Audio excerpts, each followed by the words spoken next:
say back because we've campaigned in every county in the state of Georgia. No other candidate in my race has done that. In fact, no other candidate in the history of Georgia has ever campaigned in every county in the state of Georgia in 30 days. But my main mission and my main focus is winning our U.S. Senate seat back from Raphael Warnock. That's what I do. Just a quick blurb about me and my background. I'm Georgia born and raised. I'm an Air Force Academy graduate. I'm an Air Force veteran, former contracting officer in the Air Force. I'm the owner of a construction company. I'm a licensed general contractor here in Georgia. And I'm a father of a veteran, of an Air Force veteran like his daddy. And I'm also the husband of a dynamic spouse in Janelle King. I know a lot of people know Janelle. Janelle is known in media. She's on Fox News quite a bit, quite often. And she also has she's on a talk show called The Georgia Gang that comes on Sunday mornings. And she gives those Democrats all they want. I tell you that. I know that for a fact. But quickly, I was born to a 15-year-old mother back in 1974, the year after Roe v. Wade. I say that because I thank my parents for seeing value in my life, which informs my decision in being I'm very pro-life. They did do the right thing and marry, and when I was about 8 years old, we moved from Macon, Georgia. I was born in Bibb County. We moved from Macon, Georgia up to Metro Atlanta, Cobb County, Napleton, Georgia. Unfortunately, a few years after we got there, my father started doing the wrong things, drug usage, domestic violence in my home. He abandoned the family, but I say thank God for grandmothers, because my grandmother decided to retire early from Robins Air Force Base, where she had been working for a couple of decades, to help the kids out up in Atlanta. And it worked out. And I was able to stay focused in school. I was in the talented and gifted program. It was called Target. I was able to graduate high school with honors. I gained an appointment to the U.S. Air Force Academy, and my life changed after that. And I'm so thankful for the sacrifices of my mother and my grandmother. At the academy, I was an all-conference football player. I played college football. You know, we beat BYU and lost to Notre Dame, unfortunately. But if you care, or if being a football player is what matters to become a U.S. Senator, I check that box off too. I know there's a football player in my race. And that's important to me. I check that box off too. But I joke about that because we all know that football has nothing to do with this U.S. Senate race. It's about qualifications, and it's about policy stances and policy positions. After I graduated, I went into the real Air Force as a contracting officer. That means I was authorized to spend your tax dollars. Contracting officers are the only authorized representatives of the federal government to spend your dollars. So I know government spending very well, and I know we can save your tax dollars, which is what we need to do right now. After my time in the Air Force, I went into corporate America for about 10 years, and then I decided to do something that I've always dreamed about doing. I started my own company, my own construction firm. In the bedroom of my home, I was the project manager and superintendent and the sales guy. And my first year, I made enough money to move from my bedroom to my basement.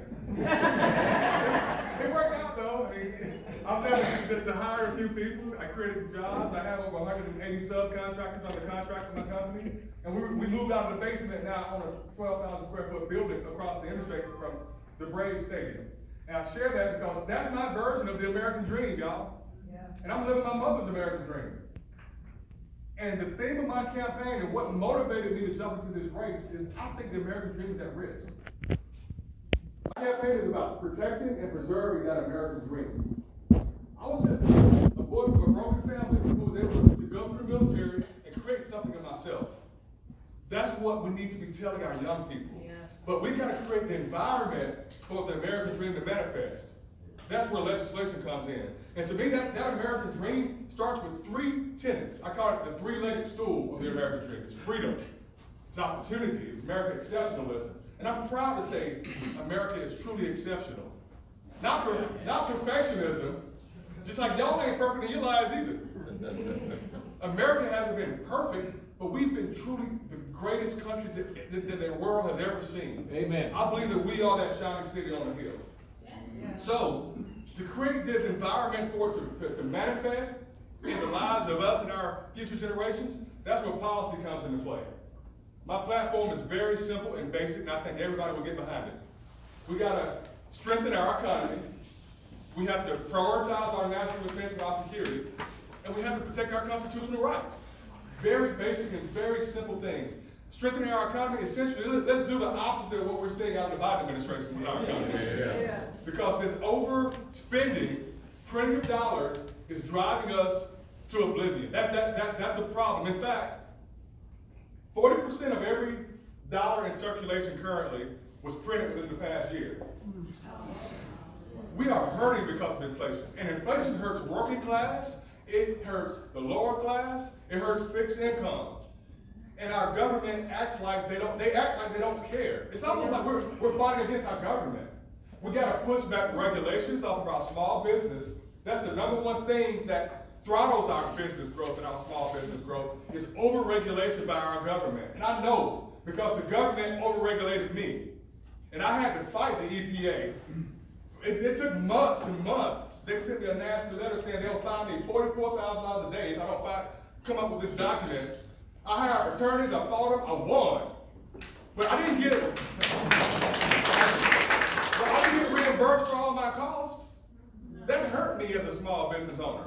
That is not right, that's not fair. Let's get government out of our lives because they're screwing up things. The second platform item is prioritizing our national defense. In order to have a sovereign, strong country, you've got to have clear borders, right? We got to secure our borders first. And as a general contractor, I actually submitted a bid to build a border wall. So I'm not just using it as a Republican talking point. I believe in this stuff. And we have to make sure that our immigration policy is smart and wise. I don't know what's going to happen once Title 42 goes away, y'all. I'm so fearful about what's going to happen in terms of infiltrating our country. Our military members in uniform, we have to make sure we give them clear guidance with clear leadership. We don't have leadership right now.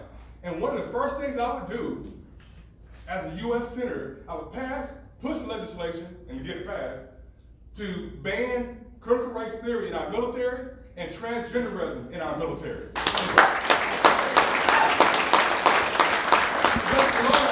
Our military is about unit cohesion and good order and discipline. I know the veterans know what I'm talking about right now.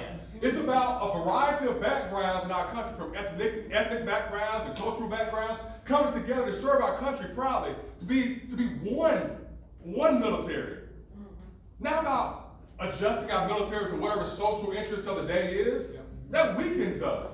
And we've got to make sure that our veterans are looked at as our heroes and support and protect them, because if our veterans aren't supported, we're not going to get people who want to join our military. It's a recruitment issue. My third platform item is protecting our constitutional rights. Like our First Amendment, we all know that the Republican voice is suppressed, especially in big tech and social media. Yeah. And whenever social media colludes with the Biden administration to suppress our conservative voice, that is a shot at our First Amendment rights. And they should be stripped of that Section 230 protection because of that. And our Second Amendment, I'm going to throw this one in quickly because I love talking about this, because I have a unique spin on the Second Amendment. I think y'all will get behind this one. The Second Amendment, y'all, I call it the Life Amendment, because, remember, the Constitution and Declaration of Independence was put in place partly to protect our God-given rights, right? It says it. And our God-given right is life. Life is a God-given right. Well, God wouldn't give us the right to life without giving us the right to protect and defend our lives. God don't do it. He don't operate like that. So I call it the Life Amendment. So I would never allow that to be infringed upon. Okay, let's pivot a little bit. Let's talk about my opponent, Raphael Warnock. Because I think our party don't understand what we're up against. I'm very concerned. This is my urgent message to the party right now. Raphael Warnock and Stacey Abrams is a ticket. That ticket is a ticket that we can't assume that it's a foregone conclusion that we're going to win. We can't assume that. We talk about a red wave all the time, right? I believe there's going to be a red wave. I truly do. But Georgia is different. Georgia's unique. Remember, this is the cradle of civil rights. They're going to use racial issues all day long to try to retain that seat. They're going to call us racist. They're going to call us supremacists. They're going to catch us taking pictures with people that we don't even know that are supremacists, I guess. They're going to do everything, every trick in the book. And Raphael Warnock is the #1 fundraiser out of any Senate candidate in the United States. Oh, by far. It's not even close. He's raised over $50 million. This guy, one guy so far. This is the primary. And the media is on his side. We know that. And the guy's an orator. He speaks for a living. Now, I can't call him a pastor because I know that God knew me in the womb. And he doesn't support life. He's a pro-choice pastor, which I don't understand that. So, but let me get back on my point. We have to walk into this race with clear eyes. They're not going to allow this seat to be lost. They think that they can win this seat. Raphael Warnock has to be defeated by a candidate that, first of all, is also from Georgia, a candidate that's a veteran, a candidate that's a business owner or someone with a high degree of business acumen, a candidate that can rally and motivate the rural parts of Georgia and the city part of Georgia. And I think that a candidate like myself, who they can't call racist, I mean, I guess they can call me a black, white supremacist. That makes no sense.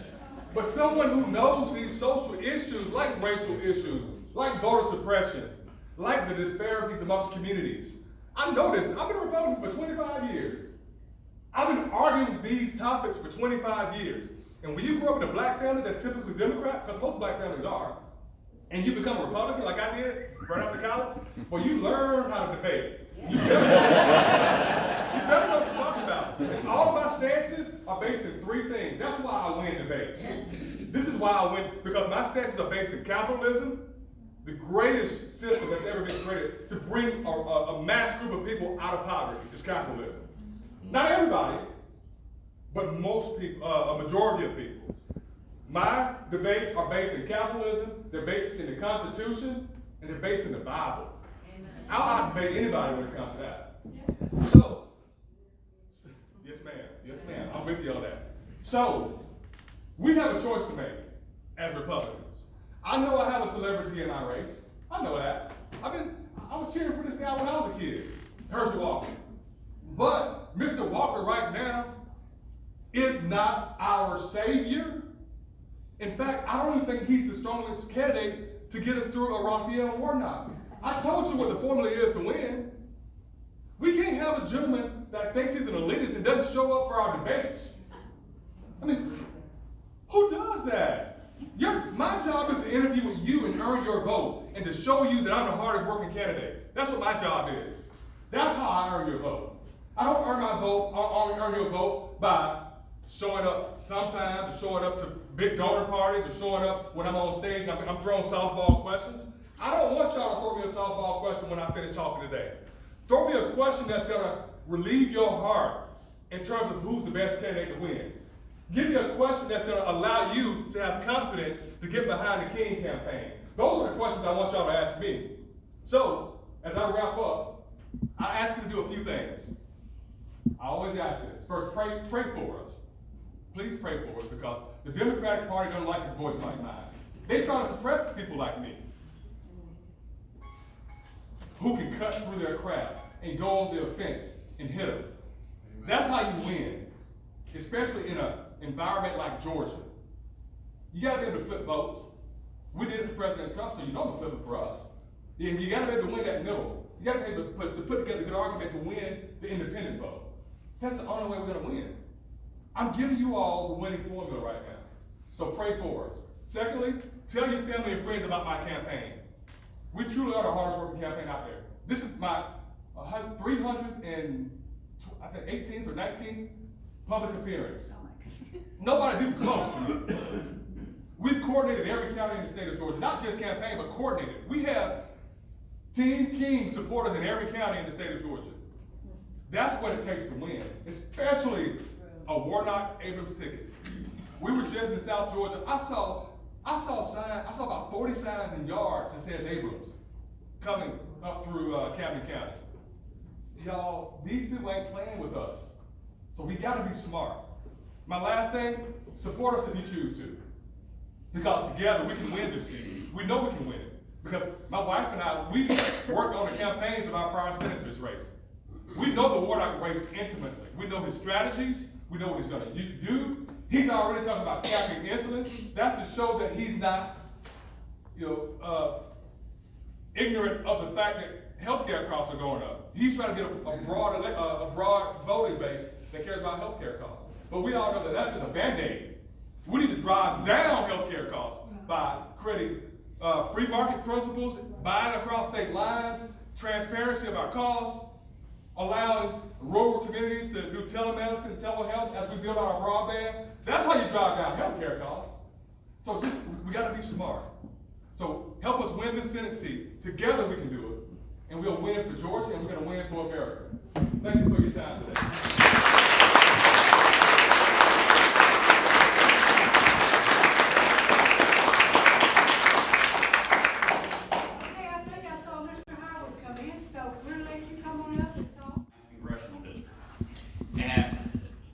Just like all of you, I have been active in Georgia Republican politics for nearly 25 years.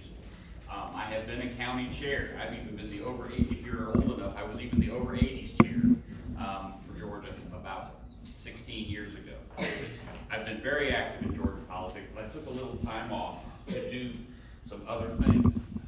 One of them was, while I was chair, one of my members came up to me and said, you know, you're in a great position, you interact with all these people, and you know, you've got a great, I'm a small business owner, he says, you've got a great Rolodex of people, and we'd like to access them. And so they asked me to come look at this charity and help.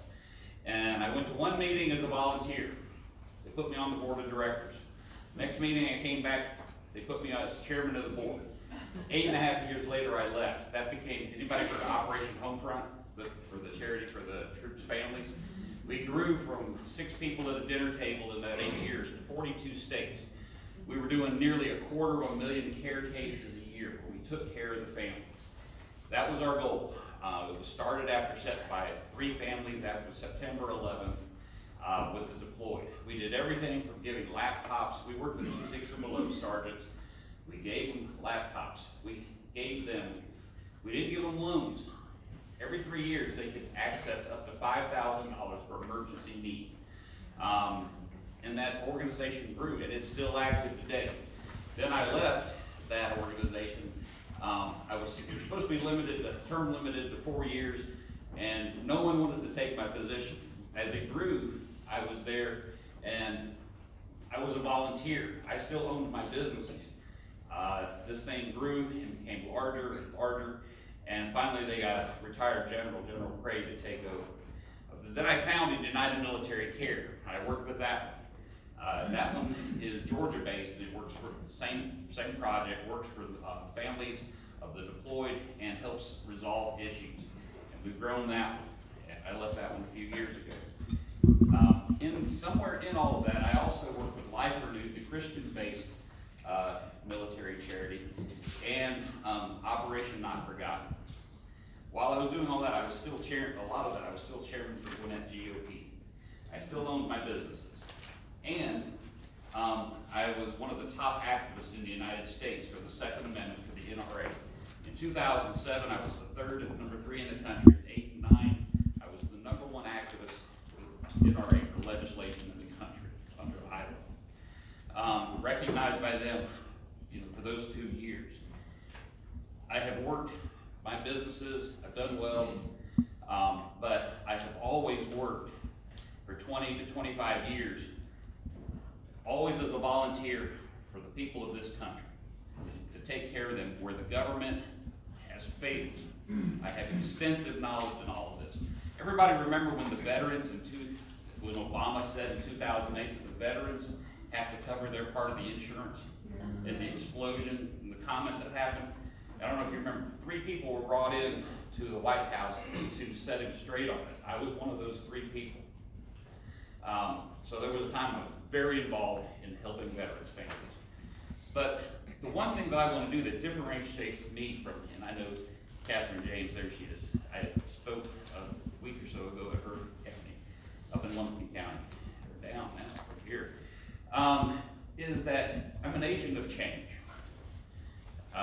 Working on legislation like I did with the NRA and other groups, and like what Kelvin said, you're spot on, Kelvin, with all the things that I wanted to say, a lot of things I'm going to say. But every year in the country, over the last 30 years, 28,000 rules, laws, and regulations are passed by local, state, federal agencies. Of those, taking away your rights, adding to the burden upon you, adding on to the burden of small businesses. We've got to fix it. And Kelvin's just about spot on with that. In the last 2 years, the purchasing power of our money at the end of Donald Trump's administration was worth about $14,600. $100, actually $100 from 1776 was worth about $14,600 to $15,000. That's how much we had lost in the prior 200 plus years. Right now, we've gone from that 14,800 to 23,800. That's how much inflation, that's what inflation is in this. When they print that money and put it into the system, we've got to have people that understand that financially to stop the giving away of money. In the bill that was passed, that $1.7 trillion bill just a few months ago, the index of the nearly 4,000 earmarks is 368 pages in the index of all the earmarks. So you will wonder where our life's going. Our children's future is being mortgaged horrendously. And as I said, I'm an agent of change. In the years, I used to do a radio show. Anybody ever heard of it? It was News and Views with Gregory Howard. On ABC Markets, I was the follow-up to Sean Hannity on Saturday and Rush Limbaugh on Sunday. I'm very analytical. So when I started this, I'm not an attorney, but I have studied the law extensively for 20 years. We have a way as citizens to strike back and rein in government, and no one else is talking about this. It is called the right of presentment. It's in the U.S. Constitution, and it's in the Georgia Constitution. It was taken from us 100 years ago. And of all the things that are out there, it is your right to go for pettit or grand juries and redress your grievances with that jury without obstruction from any other entity in government. In fact, if someone does try to stop you, they could face 2 to 5 years in prison, and that includes your local district attorney. I have studied the law extensively on this. I actually have a foundation. Any of you in favor of like watching Garland Favorito in Voter, Georgia? Did you see about the case from 1791? I found a case from 1791 where a grand jury from the citizens' request overturned a federal election for elections fraud. Imagine that. Same thing, stuff in the ballot box. The technology's changed, but the goal was the same. And our society had a much different view of that. They considered it an act of usurpation. And after the grand jury investigated, they sent a notice to the Speaker of the House and to the Governor of Georgia, who was from Georgia, Chatham County, and they removed that person from Congress. But on top of that, the society looked at the act and found it so egregious to violate the sanctity of the ballot box, they stripped the candidate and the person from the elections board that helped them of their U.S. citizenship. Do we have leaders that will do that now? And this is it. Part of this is by reestablishing this right, you can challenge local, state, federal. You want to stop wokeness in its tracks? Go before a grand jury and present where it's wrong. Go before the state. You have a problem with someone in the state.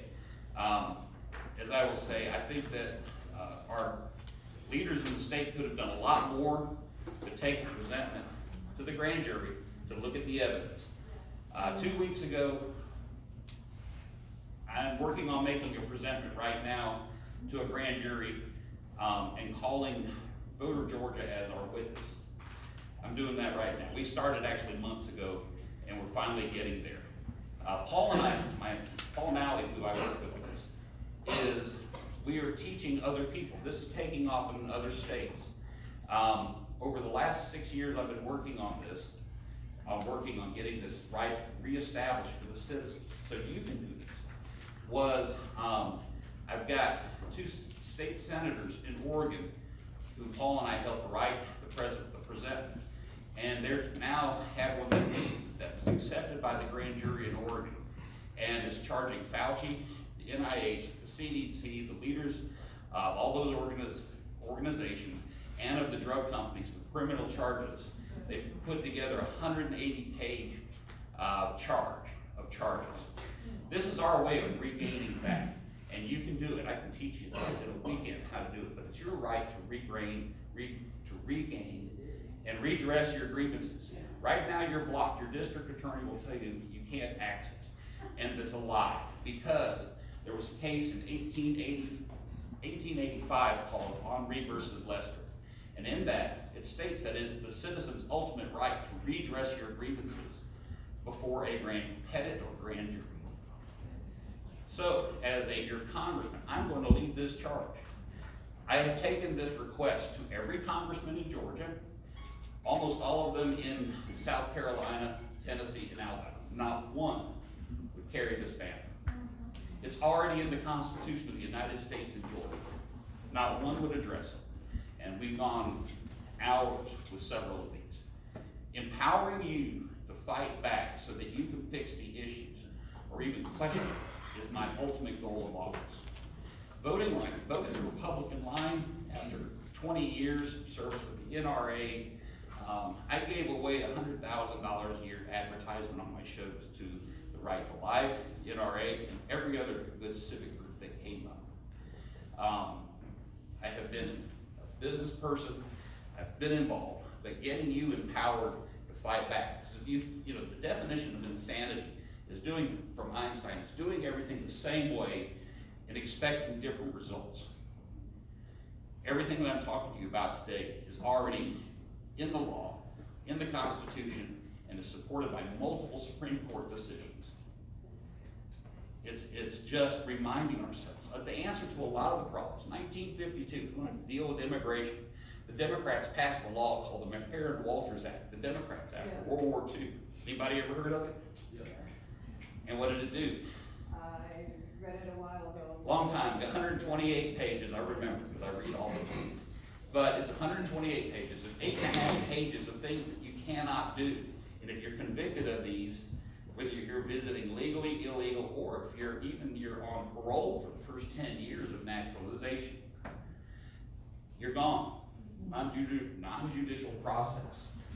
3 people have the authority to sign it and send them back home. We've got to get leaders in who will lead like that. The laws are there. You know, the laws are there. They're on our side. Anyone ever had a microphone turned off on them at a city council, school board? You see this going on. I found a case. GOP Meeting? All right, well, let me finish this one. In 1964, there was a case, New York Times versus Sullivan, United States Supreme Court, and it makes it a 2 to 5 year felony for every time that happens, and it's a $500,000 fine. Our salvation is in laws from the past, and I'm here to be your agent of change to help get this country back on track. My name is Gregory Howard, and I'm running for Congress.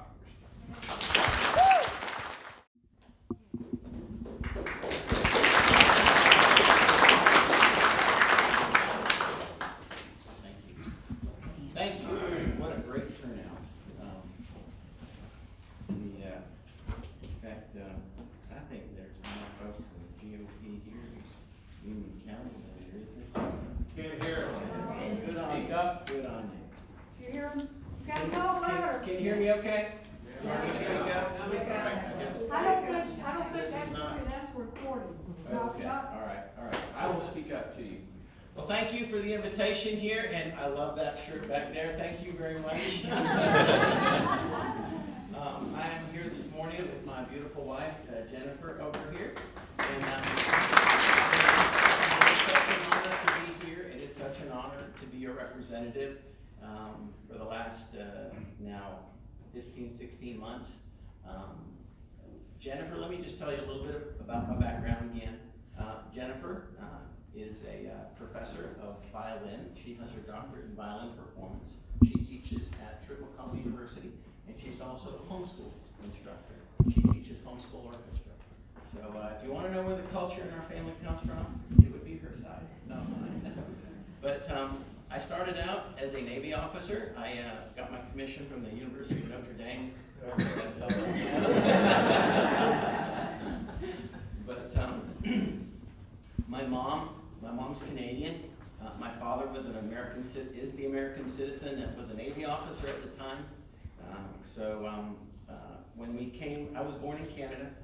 When we came down to the United States, my mom came here legally, right? She came here the way it was supposed to happen. She was married to my father for 25 years before we came back to the United States. He was up there teaching at Emmanuel Bible College. My father was a Navy chaplain. He is a World War II veteran in the Army Air Corps, then became a chaplain in the Navy during the Korean War. So he's one of the greatest generation. But we do things the right way in the Clyde family. We do not believe in open borders. We do not believe that you come here illegally. You have to come here legally and obey the law because we are a nation of laws. The reason we are the most successful, the freest country in the world is because we are a nation of laws and no one is above the law. Every solitary person will be held to the same standard, and that is the United States law. If you're going to come here and break the law when you come here, should we let you in? No. Should we let you participate in our liberty that we have fought, bled, and died for? No, absolutely not. That's my stance on the border. All right. I believe in a border wall. I believe that we should have a strong ICE and border protection, Division of Homeland Security. Those people are the front line when it comes to the southern invasion. And the southern invasion is what is coming across our southern border. You know, Kelvin, you talked about Title 42. You're absolutely right. Title 42 is about to go away, according to the Biden administration, on May the 23rd. Okay. Right now, there's between 6,000 to 7,000 a day that come across our southern border. When Title 42 goes away, and Title 42 allows the Border Patrol to immediately deport back to Mexico or to their country of origin people that are coming across the border illegally because of a public health emergency. And that public health emergency is COVID-19, the China virus. But when that goes away, then they estimate there could be up to 18,000 people that come across the southern border. Not only that, but the Biden administration has signaled that in the last week that they are planning on taking medical personnel from the Veterans Administration and sending them to the border to assist the Border Patrol, which is why Congressman Jody Hice of the 10th District and myself and 50 other members of Congress signed a letter to Alejandro Mayorkas, the Secretary for Department of Homeland Security, demanding or exposing this and demanding answers from him as to what in the world he's doing. I do not believe that we should be taking resources from our veterans and sending them to the southern border to assist illegal aliens to come into this country and further break the law. That's wrong. We have to stand against that. That's why we exposed him in that letter, and that's why we demanded answers from him. You know, we're in the minority. The Republicans are right now, but November's coming. Yes. November's coming. But even in the minority, we can be effective. We can be effective through things like messaging and letters, and that's what we do. We can still be effective for our constituents. In the last 16 months since I've been a member, your representative in the 9th District, we have been able to help over 1,700 constituents in the 9th District with issues from the federal government. Those people that are having a difficult time in the federal government, whether it's the Social Security Administration, whether it's the VA administration, whether it's with a passport. We've had numerous, because the passport offices have been closed and have been having reduced staff. We've had to help numerous constituents with passport issues. And then the IRS. that infamous agency that I love so much. We have helped numerous people with IRS issues. In fact, that's really what got me started. Why I threw my hat in the ring back in 2020. As a Navy officer, I spent 11 years active, 17 reserve, total of 28 years of military service. And during that time, 3 combat deployments in Iraq and Kuwait, 2003, 2005, and 2008. So I fought for our country, I fought for our liberty. But then in 2013, well, when I left active duty, then I went to the University of Georgia, got my master's degree in business. I started my own business, became an entrepreneur, started a gun business called Clyde and Attorney. And I have operated that business now ever since then. The motto of our business is, we enable individual participation in the preservation of liberty. Because that's what the Second Amendment does. It enables individual participation in the preservation of liberty to every one of us. If we cannot defend the First Amendment with the Second Amendment, are we going to have the First Amendment very long? No, we're not going to.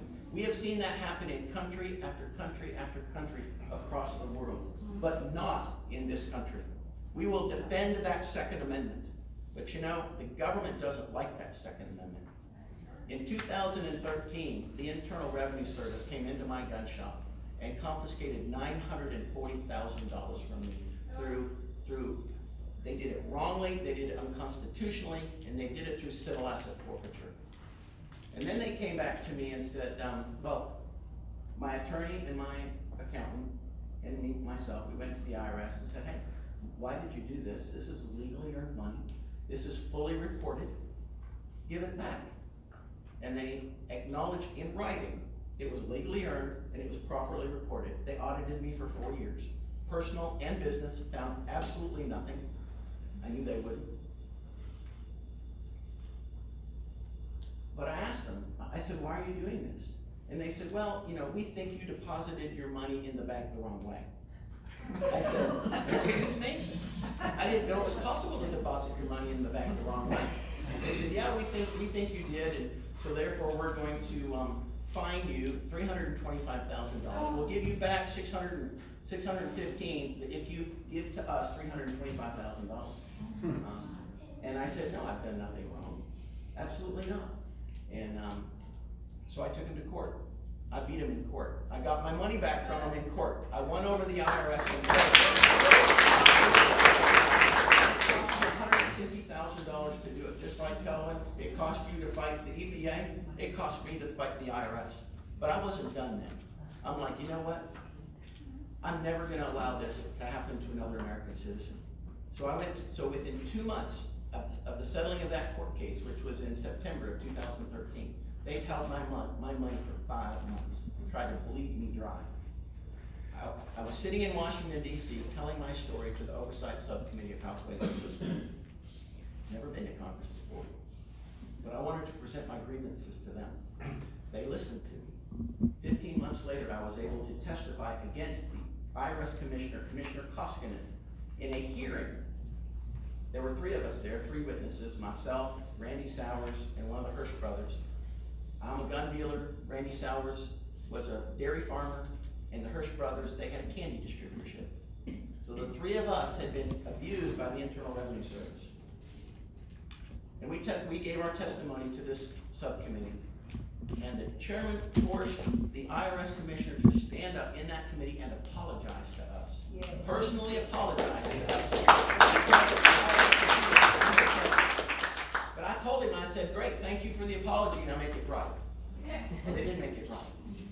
So we crafted legislation, and it passed the House in the 114th Congress, but it didn't get to the Senate, so it died.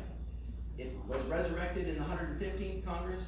Again, it didn't get a vote in the Senate. And as we know from civics, you've got to get a vote in the House and the Senate for a bill to pass to go to the President's office for his signature. It died again in the 115th Congress.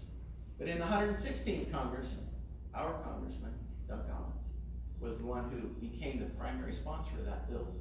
It got a vote in the House. It was unanimous for the 3rd time. Now it got a vote in the Senate. It passed unanimously in the Senate in June of 2019. And on July 1st of 2019, President Donald J. Trump signed that bill into law, and it took away the authority of the Internal Revenue Service to ever confiscate legally earned money from an individual through civil asset forfeiture ever again. That was my second win over the Internal Revenue Service. They had been doing this to over 700 people since Obama got into office in 2009. They had been, through civil asset forfeiture, been taking individuals' money from their bank accounts. Over 700 people they had done this to, over $26 million. But you know what? We stopped them. And they called that bill the Clyde and Respect Act. And it stands for Restraining Excessive Seizure of Property Through the Exploitation of Civil Asset Forfeiture Tools Act. The Respect Act. Though they call it the Clyde Respect Act, I'm the only member of Congress, sitting member of Congress, who actually has a federal law named after him. But I did it as an individual citizen. I didn't do it as a member of Congress. But what it taught me is that an individual, if they fight hard enough, they believe in what they're doing, and they know how to win, they can make a difference. And that's exactly what we did. We fought and we won. We beat the IRS in the courtroom. We beat the IRS through legislation in Congress, and we took away their authority. And you know, that's the beautiful thing about our system. We can see what the government does and how the government abuses us, and through the regulations, through whatever else they do. But we, through our representatives, can fight back. And that's what I have been doing for the last 16 months, even in the minority. But November's coming. November's coming. There are 32 Democrats now that have noticed their retirement. 32. We are only down by 5. By 5. So in November, the House is going to be the firewall to the Biden administration. The Biden administration has put this nation in crisis, in tremendous crisis. You know, I'm going to tell you the very first crisis that I think the Biden administration has caused is the crisis of abortion.